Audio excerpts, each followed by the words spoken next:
Welcome back to the Menopause Method. My name is Kim Allen, and I'm your tour guide for everything menopause. Today, we are going to talk about something that keeps you upright, and it's inside of you. You don't really see it, but it's certainly important.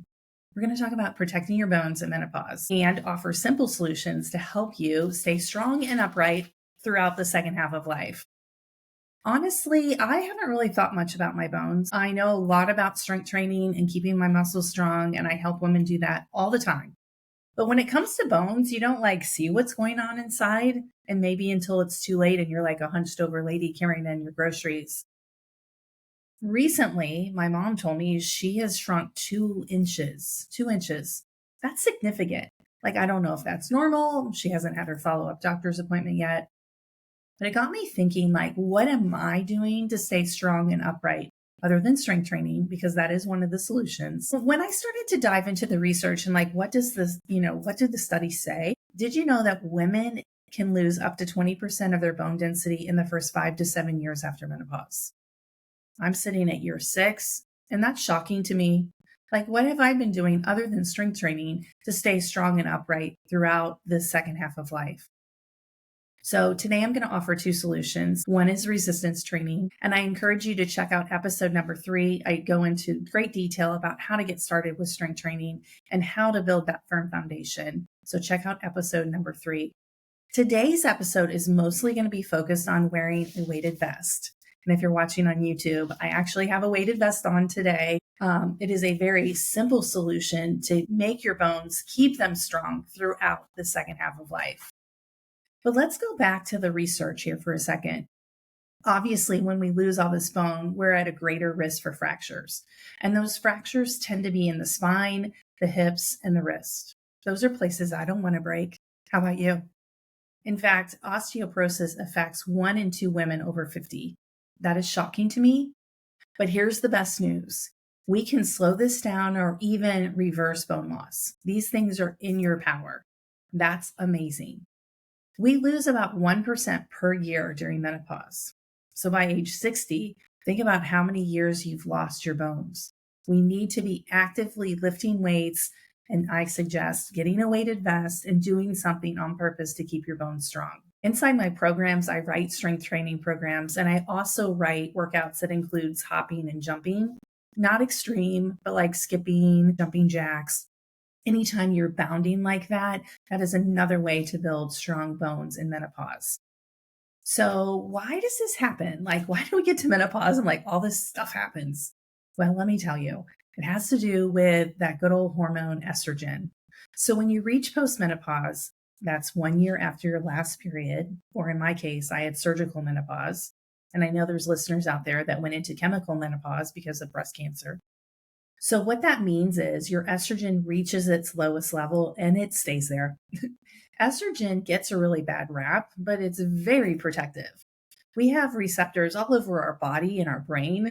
I bet you knew that about the brain fog. It's real, isn't it? And when we lose or get to that lowest level of estrogen, your entire body feels it. There's no avoiding that. So the first solution for keeping your bones strong is resistance training. So what happens when you are resistance training? You're micro stressing your bones to encourage them to rebuild stronger over time. So when you lift heavy loads, heavy for you loads, what's happening is you're causing stresses on your bones, and that encourages them to grow back stronger in your rest and recovery between your workouts. Again, check out episode number 3, building physical strength in menopause, getting that firm foundation, and you'll understand more about it. Today's episode, I really want to focus on this really simple solution of wearing a weighted vest. It's super simple. I have one on if you're watching on YouTube. The thing about wearing a weighted vest is it just kind of blends into your life. So you can wear it doing daily movements. And what happens is it's creating constant bone stimulation without needing to go to the gym or changing your clothes or getting sweaty or breathless. It's just kind of like part of your daily movement, but we're adding this weight on top of you. It mimics weight-bearing exercises, making it great for walking or doing household chores or light exercises. So you may be thinking, how heavy should I get my vest? Well, the general guidelines are start from 5 to 10% of your body weight to avoid that strain. So, for example, if you weigh 150 pounds, that would be a 7 to a 15-pound vest. That's all you need. So it's not even crazy heavy. A few summers ago, I went backpacking and our backpacks were 35 pounds. So it's not that. It's much lighter than that. Gradually increase your weight as your strength and your tolerance improves. When I first put mine on, it felt heavy on my chest, and I've had it on for a while now, and honestly, I just don't even notice it. There was a study in 2020 that actually studied postmenopausal women wearing weighted vests, which I love. First of all, it was about us, and it was a study on us at this time of life. And what they did is they had a group of women wearing weighted vests for 30-minute walks 3 times a week. And then they had another group that just walked body weight with no vest on. And wouldn't you know it, the group that was wearing the vest had better bone density, but also they had better posture. And I will say that, like, I'm aware that my shoulders need to be over my hips, ears, shoulders, hips need to be lined up. I've got this weight on me. There is some weight in the front and in the back. I'll actually link in the notes exactly the one I got from Amazon. It was super affordable. But you can tell that my posture, like, I don't want to be hunched over. I want to be more upright. So that's the guideline, 5 to 10% of your body weight. That's where I would start as far as how heavy should this vest be. Next, how do you start wearing this vest? I would encourage you to wear it for short periods of time, maybe 15, 20 minutes. Wear it around your house while you're walking, while you're doing chores. I actually wore mine yesterday when I was vacuuming up puppy hair. We have 2 new puppies that have a lot of hair. So I'm like, okay, I'll try vacuuming with this on. And it worked out just fine. Once you're comfortable wearing it like that, then I would encourage you to start adding it to your daily walks. So this will help with your bone density. It will also help with your cardiovascular health.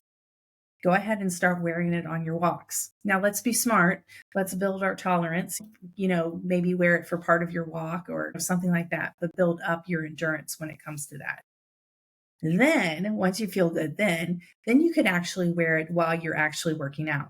You could do body weight exercises with it, like squats or lunges or step ups. Use your steps and do some, go up and down your steps with it on. Or if you're really brave, try push-ups. You could do them on your kitchen counter, or on your desk, or on your coffee table in your family room, but try it and see how you feel.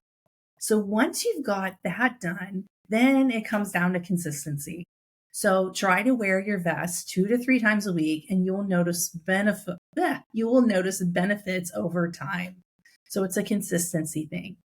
Knowing that wearing your vest is actually helping something on the inside that we cannot see keep you strong and healthy. Okay, one little extra thing here. So if we're doing this, we also need to make sure our nutrition is dialed in. So as far as calcium goes, we need about 1,200 milligrams a day. Food sources include leafy greens and dairy and fortified foods. But actually, vitamin D is one of the secret weapons. It is essential for the calcium to actually absorb and get into your bones. So D3 with K2 is one of the supplements I suggest that most women in menopause take. So we've got our calcium and we've got our vitamin D. And then guess what? It's time for some protein.